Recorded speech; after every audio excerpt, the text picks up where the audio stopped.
नमस्कार। राजकीय स्नातकोत्तर महाविद्यालय बारा से मैं डॉक्टर राकेश वर्मा, सहायक आचार्य, राजनीति विज्ञान विभाग, आप सभी का इस ऑनलाइन क्लासेस में स्वागत करता हूँ।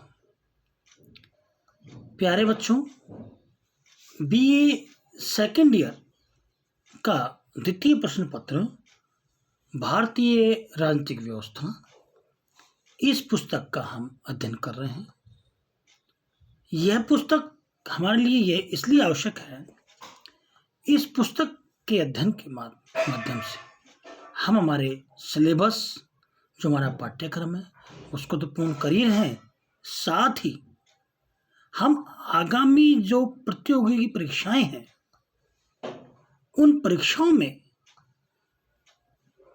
भारतीय राज व्यवस्था से संबंधित क्वेश्चन आते हैं, हम उनको भी हल करेंगे। आज की क्लास में हम आतंकवाद के नियंत्रण के बारे में, उपाय के बारे में बात करेंगे। पिछली कक्षा में हमने आतंकवाद के बारे में बात की थी कि आतंकवाद कैसे बनता है, जो टेररिज्म है, आतंक है, उसके क्या कारण है। जिसमें हमने बात की थी कि संविधान में सामाजिक, आर्थिक, राजनीतिक न्याय, इस शब्द को जब डॉक्टर भीमराव अम्बेडकर ने समाहित किया था, जो संविधान सभा ने जोड़ा था, यदि उस बात को या उस लाइन को ही हम समझ लें और हमारी जो शासन सत्ता जिनके हाथों में है, वो इस लाइन के आधार पर ही शासन करे और जनता का सहयोग करे, तो शायद मैं संभवतः मानता हूं कि आतंकवाद नाम की चीज भारत में नहीं होगी। जो संविधान में सामाजिक, आर्थिक, राजनीतिक न्याय, मतलब व्यक्ति को सामाजिक प्रतिष्ठा, आर्थिक संबल और जो जस्टिस, न्यायोचित उनको न्याय मिले, तो मुझे लगता है कि आतंकवाद जैसी स्थितियां उत्पन्न नहीं होगी। मगर वर्तमान सरकारें या वर्तमान जो सत्ता में होती हैं, उनका जो ध्येय होता है वो केवल शासन सत्ता प्राप्त करने का होता है।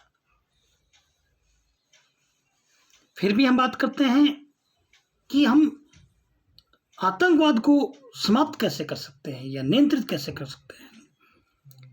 हम जानते हैं कि भारत एक लोकतांत्रिक देश है और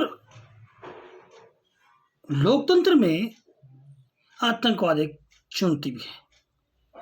आतंकवाद सामाजिक, सांस्कृतिक और राजनीतिक और आर्थिक विविध आयामों वाली एक गंभीर समस्या है। इसे नियंत्रण करना अति आवश्यक है। पहला है राष्ट्रीय समस्याओं पर आम सहमति तैयार करना। आतंकवाद केवल कानून और प्रशासनिक व्यवस्था का प्रश्न नहीं है, इसका एक प्रमुख पहलू राजनीतिक है। अतः आतंकवाद से निपटने के लिए राजनीतिक स्तर पर प्रयास किए जाने चाहिए। असम समस्या हो या पंजाब समस्या हो या जम्मू कश्मीर का प्रश्न हो, आवश्यकता इस बात की है कि दलीय हित और अहित और चुनावी हित अहित को ध्यान में रखते हुए समस्या के प्रारंभिक स्तर पर ही पूरी इच्छा को सामर्थ्य के साथ उसका समाधान ढूंढ लिया जाना चाहिए। समस्याओं को टालने से वे हल नहीं होती है, अपितु समस्या गंभीर रूप ले लेती है। राष्ट्रीय समस्याओं को दलीय राजनीति से ऊपर रखते हुए उनके संबंध में आम सहमति अपनाए जाने की आवश्यकता होती है। अगला है कानूनी और न्याय व्यवस्था में महत्वपूर्ण सुधार। हमें कानूनी और न्याय व्यवस्था में क्रांतिकारी सुधार करने होंगे। जो हमारे यहाँ जटिल और खर्चीली जो कानूनी व्यवस्था है उसमें सुधार करना आवश्यक है। कानून और न्याय के शिकंजे से मुक्ति पाना थोड़ा जटिल है, उसमें सुधार होना चाहिए। 21वीं सदी में हम देखते हैं कि हम आतंकवाद को नियंत्रित करने के लिए अपराधी के लिए लगभग तत्काल दंड की व्यवस्था होनी चाहिए, जिससे जो साधारण जनता है उसमें न्याय के प्रति विश्वास हो और अपराधियों में भय व्याप्त हो। अगला, पुलिस सुरक्षा बलों का आधुनिकरण। जो हमारी पुलिस व्यवस्था है, जो हमारे सुरक्षा बल के जवान हैं, उनके पास आधुनिक हथियारों से उनके पास हों। आज यह स्थिति है भारत में कि केंद्रीय रिजर्व पुलिस बल के जवान जब पुरानी राइफलों से युक्त होते हैं, वहीं आतंकवादियों के पास आधुनिक हथियार होते हैं। पुलिस और सुरक्षा बलों की सेवा शर्तों में भारी सुधार की आवश्यकता है। यदि हम उनके लिए मकान की व्यवस्था भी नहीं कर सकते तो कठिन परिस्थितियों में उनके कर्तव्य पालन की आशा कैसे कर सकते हैं, इस बात पर भी ध्यान देना चाहिए। आतंकवाद को दबाने का नाम पर पुलिस राज की स्थिति न स्थापित हो जाए। पुलिस राज की स्थिति में आतंकवाद को बढ़ावा मिलता है। वस्तुतः समस्त प्रशासनिक व्यवस्था में सुधार किए जाने की आवश्यकता है। आतंकवाद के विरुद्ध शासन और जनता के बीच व्यापक सहयोग। आतंकवादियों को नियंत्रित करने के लिए यह आवश्यक है कि आतंकवाद के विरुद्ध सरकार और जनता के बीच व्यापक सहयोग स्थापित होना चाहिए। जन सहयोग के बिना किसी भी सरकार के लिए आतंकवाद को नियंत्रित कर पाना संभव नहीं हो सकता। आपने देखा होगा कि आतंकवादियों को शरण भी सामान्य जनता अपने घरों में रख के करती है, उससे उनके हौसले बढ़ते हैं। और यदि जो जनता है आतंकवादियों को शरण न दे और व्यवस्था के साथ रहे तो आतंकवादी स्थितियां खत्म हो सकती हैं। जन सहयोग बहुत आवश्यक है। हमें लोगों को आतंक के भयंकर परिणाम समझाने होंगे, उनमें जन जागृति पैदा करनी होगी, उनमें आतंकवाद से संघर्ष के लिए इच्छा एवं शक्ति पैदा करनी होगी। अखिल भारतीय शांति सेना स्थापित की जाए। राजनीतिक स्तर पर कार्य। आतंकवाद का जवाब आतंकवाद से देने पर आतंकवाद समाप्त नहीं होता है। कई बार उनमें कई गुना वृद्धि भी हो जाती है। पंजाब में आतंकवाद के प्रसंग में विशेष रूप से इस बात को समझने की आवश्यकता है कि इस देश के बहुसंख्यक वर्ग द्वारा इस सत्य को समझ लिया जाना चाहिए कि सिख आतंकवाद केवल गिने चुने सिखों की गतिविधियों का परिणाम है और आम सिख इस आतंकवादी स्थिति से उतने ही दुखी हैं जितनी बहुसंख्यक वर्ग और हो सकता है। अतः सिख आतंकवाद को नियंत्रित करने का एक ही मार्ग है, प्रत्येक कीमत पर हिंदू सिख भाईचारे को अपनाना चाहिए। भूमि सुधार कानूनों को लागू करना और आर्थिक सामाजिक न्याय की प्राप्ति करना। भारत में आतंकवाद के एक विशेष रूप से नक्सलवादी आतंकवाद को सबसे प्रमुख कारण माना जाता है। हमने अब तक आर्थिक सामाजिक न्याय के केवल नारे ही लगाए, आज तक इस संबंध में कोई ठोस कार्य नहीं किया गया। विभिन्न राज्यों की विधानसभाओं में भूमि सुधार कानून तो लागू कर दिए हैं, मगर उसमें जो सामंतशाहीवाद भी विद्यमान है और जो नक्सलवादी हैं उनको आज भी भूमि प्राप्त नहीं हुई, उनको रोजगार के साधन उपलब्ध नहीं हो पाए। और सबसे बड़ा कारण यह है जो बेरोजगारी है वो आतंकवाद को बहुत तगड़ा सपोर्ट करती है। संवैधानिक प्रावधानों के दुरुपयोग पर प्रभावी रोक। आज पंजाब तथा जम्मू कश्मीर राज्य में जो स्थिति है उसका एक बड़ा कारण यह है कि कुछ परिस्थितियों में स्वयं केंद्रीय सरकार ने संवैधानिक प्रावधानों, विशेषता राज्य की में राष्ट्रपति शासन लागू करने वाली जो दलगत राजनीति उसको उपयोग किया गया। इसी के बारे में सहकारी आयोग ने अपनी रिपोर्ट में कहा था कि अनुच्छेद 356 के आधार पर राष्ट्रपति शासन लागू करने की व्यवस्था का दुरुपयोग रोकने की आवश्यकता पर बल दिया है और इस संबंध में कुछ सुझाव भी दिए। सहकारी आयोग ने कहा है कि राज्य में राष्ट्रपति शासन अंतिम विकल्प के रूप में लागू किया जाना चाहिए, जबकि राज्य का कामकाज संविधान में दी गई व्यवस्था के अनुसार चलाना असंभव हो जाए और राष्ट्रपति शासन लागू करने से पहले केंद्र सरकार द्वारा संबंधित राज्यों को इस बारे में चेतावनी देकर स्पष्टीकरण मांगना चाहिए और निर्णय लेते समय इस स्पष्टीकरण पर विचार करना चाहिए। राष्ट्रपति शासन लागू करने के पीछे जो कारण है उन्हें स्पष्ट रूप से बतलाना जाना चाहिए।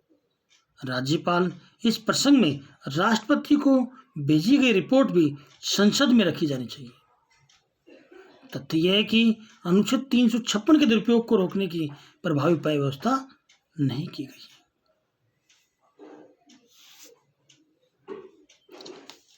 शासन और प्रतिष्ठा को पुनर्स्थापित करना। जो शासन की प्रतिष्ठा है उसको हमें पुनर्स्थापित करना होगा। भारतीय संविधान के निर्माताओं ने भारत में संयोगी संघवाद की संकल्पना की थी। आज इस संयोगी संघवाद को अपनाना बहुत ही आवश्यक है। केंद्र और राज्य स्तर पर अलग अलग राजनीतिक दलों की सरकारें होनी चाहिए।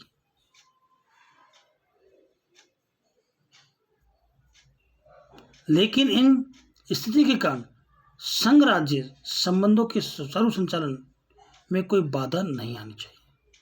आवश्यकता इस बात की है कि केंद्र सरकार और राज्य सरकारें एक दूसरे की कठिनाइयों को समझे और राष्ट्रीय समस्याओं को हल करने की दिशा में एक दूसरे के साथ अधिकतम सीमा तक सहयोग करें।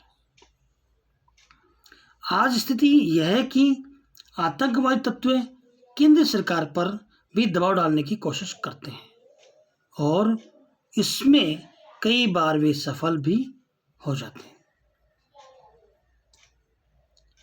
रोबिया प्रकरण जो 1989 में सामने आया, स्थिति आतंकवाद को प्रतिष्ठा देने वाली और बढ़ावा देने वाली थी। किसी भी स्थिति में शासन द्वारा आतंकवाद के सम्मुख समर्पण नहीं किया जाना चाहिए। आतंकवाद आवश्यक तो यह है कि हम आतंकवाद को समाप्त करने पर बल प्रयोग किया जाए।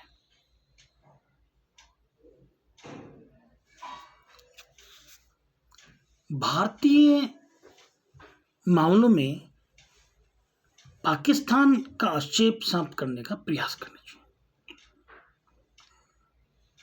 भारत में आतंकवाद का एक बहुत प्रमुख कारण पड़ोसी राज्य पाकिस्तान द्वारा भारत के आतंकवादियों को दिया जाने वाला भारी प्रोत्साहन। आतंकवादियों ने इंडियन एयरलाइंस के विमान एयरबस A300 का 24 दिसंबर 1999 को अपहरण कर लिया। विमान अपहरण के पीछे पाकिस्तान का परोक्ष हाथ पाया गया। विमान के यात्रियों की रिहाई के बदले भारत सरकार के 3 खुखार आतंकवादियों को जेल से छोड़ने हेतु सहमत होना पड़ा।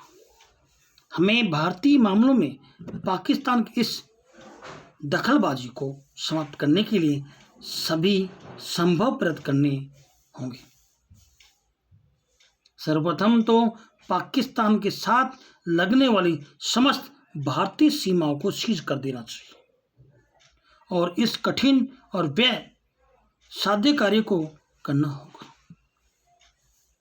हमें अपने इस पड़ोसी देश को समझाना होगा कि भारतीय मामलों में दखल अंदाजी उनके लिए भयानक परिणामों को जन्म देगी। मैत्री के स्वर में कही गई बात को यदि पड़ोसी देश उचित महत्व नहीं देता तो उसे चेतावनी देनी होगी। यह नितांत आवश्यक है कि उसे शक्ति की भाषा को समझाना होगा। इस संबंध में हमें अंतर्राष्ट्रीय स्तर पर आतंकवाद को प्रोत्साहित करने वाले देश के विरुद्ध जनमत संग्रह करना होगा।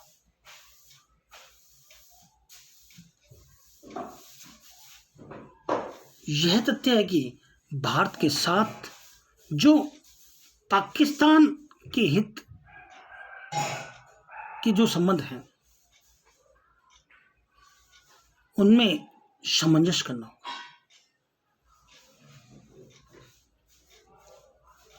पाकिस्तान इस संबंध में स्वयं को संयमित और नियंत्रित करे के लिए बाध्य हो। इसके अतिरिक्त कुछ भी किया जा सकता है। कानून के आधार पर व्यवस्था की जानी चाहिए कि हथियारों का निर्माण केवल सार्वजनिक क्षेत्र में हो, निजी क्षेत्रों में हथियारों का निर्माण न हो। पक्के तौर पर ऐसी व्यवस्था करनी होगी कि इस प्रकार के विकास के क्षेत्र में क्षेत्रीय असंतुलन की स्थिति को दूर करना होगा। विदर्भ, तेलंगाना, झारखंड क्षेत्र, छत्तीसगढ़ क्षेत्र, उत्तर पूर्वी भारत के राज्यों और जम्मू कश्मीर आदि विकास की दृष्टि से पिछड़े हुए क्षेत्रों के विकास की ओर विशेष ध्यान देना होगा। स्थिति का एक पक्ष यह है कि यदि भ्रष्टाचार को नियंत्रित नहीं किया गया तो साधारण जनता का व्यवस्था के प्रति ही विश्वास उठ जाएगा। नैतिक शिक्षा की व्यवस्था कर सामाजिक जीवन में नैतिक मूल्यों को प्रतिष्ठित करना होगा। इन सब के अतिरिक्त आतंकवाद का मूल मनोभाव दुर्भावना, अतः आतंकवाद से मुक्ति हेतु हमें जाति के पेड़ की कतार दर कतार करनी होगी। आज की कक्षा में इतना ही। आतंकवाद जो है भारतीय व्यवस्था में बहुत ही घातक है। आतंकवाद से निपटारा का सबसे कारगर साधन हमारा संविधान है। हमारे संविधान निर्माताओं ने आतंकवाद को समाप्त करने के लिए या ऐसी प्रवृत्ति को नहीं पनपे उसके लिए संविधान में पहले से उपबंध दिया गया। हमारे भारत की जो प्रस्तावना है, जो हमारे मूल कर्तव्य हैं, जो हमारे नीति निर्देशक तत्व हैं, जो हमारे मूल अधिकार हैं, हम उनका भी अध्ययन करके जनता तक पहुंचाएं। जो शिक्षित वर्ग है वो संविधान को महत्वपूर्ण मान करके उसके दिए गए बंदों को पढ़े, तो मैं समझता हूं कि आतंकवाद जैसी स्थिति भारत में नहीं होगी। संविधान की प्रस्तावना में लिखा है कि सामाजिक, आर्थिक, राजनीतिक न्याय यदि ये व्यक्ति हमारे भारत के नागरिकों को मिलते हैं तो मुझे नहीं लगता कि किसी में आतंकवाद की प्रवृत्ति पनपे। यदि सरकारें संविधान में दिए गए नीति निर्देशक तत्वों के आधार पर शासन करें और नीति निर्देशक तत्वों में दिए गए बंदों को बनाए या उसके ऊपर कार्य करें, तो मुझे नहीं लगता कि भारत में बेरोजगारी होगी, क्योंकि बेरोजगारी ही एक ऐसा खान है जो आतंकवाद को बढ़ाने में सहयोग करता है। फिल्मों में देखा होगा पापी पेट का हवाला, साहब ये पापी पेट है। तो जो भूख है उसके बारे में जवाहरलाल नेहरू ने लिखा एक जगह कि लोकतंत्र का महत्व नंगे भूखे लोगों के लिए नहीं है। यदि ऐसी स्थिति होती है कि व्यक्ति को रोजगार प्राप्त नहीं होता है तो वो आतंक की या नक्सलवाद की तरफ जाता है। जो हमारे भूमि सुधार कानून लागू किए गए, उन भूमि सुधार कानूनों को यदि हम सही तरह से लागू कर दें तो उससे आय भी होगी और राष्ट्र विकास की ओर भी जाएगा। इसी कक्षा में इतना ही। सभी का इस ऑनलाइन क्लासेस में अध्ययन करने के धन्यवाद। अगली कक्षा में आपसे पुनः मुलाकात होगी। सभी का धन्यवाद। Thanks of all.